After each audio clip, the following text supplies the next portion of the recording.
Hombankan pasang tajuk lagi Wak. Lah masang tajuk pula engkau lagi Tan. Jadi Wak punya cerita kita lagi mencari siput belongking Wak untuk umpan tajuk petang ni Wak. Tengok Wak kami lagi cari ni Wak. Tengok kawan kita cari Wak, tengok. Wak. Ha. Tengok. Ada udang busuk Wak, tengok ada keluar Wak. Ambil dah. Buat umpan. Ya. Pegang aja. Ha. Itu. Okey.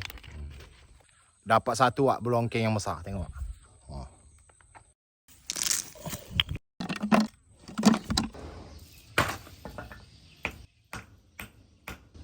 Keras juga Wak.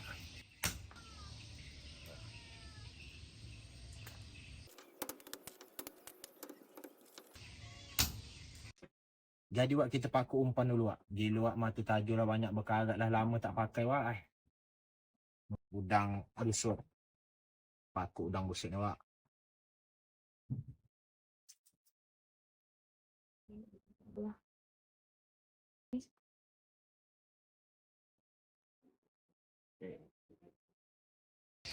Hombankan pasang tajuk lagi Wak. Lah masang tajuk pula engkau lagi Tan.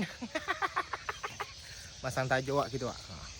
Berenang lagi Wak kita masang tajuk.